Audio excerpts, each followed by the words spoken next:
We've covered medical problems that you might encounter. Remember, these are not all the medical problems that exist. There are thousands of medical conditions. If you have people that you're going to be going out into the woods that have chronic medical conditions, get to know them, understand what they are. These are the ones that you're most likely to see. Medicine is a detective story. You got to remember to ask lots of questions, listen to the answers, hear what your patient is telling you, put together the pieces.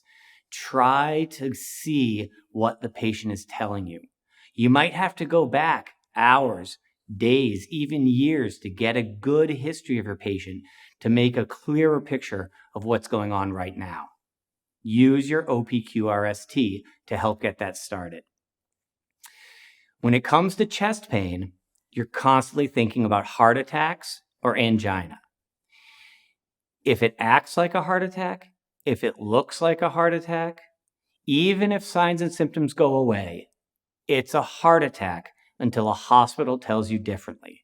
This is not something you want to mess around with. Don't let the patient talk you out of thinking it's a heart attack.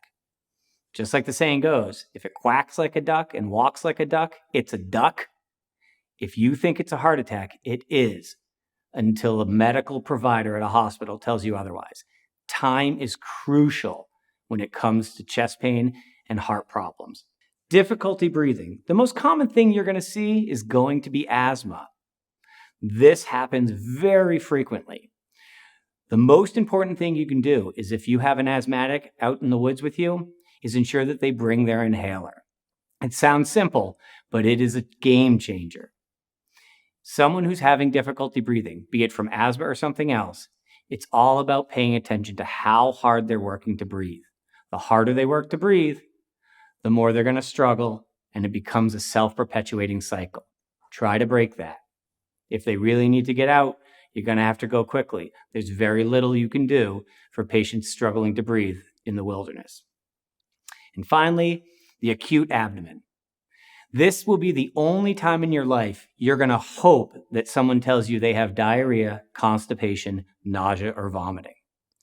Someone who has abdominal pain that you can't ascribe to one of those is never good. Again, just like traumatic abdominal injuries, there's very little that we can do for the abdomen in the backcountry.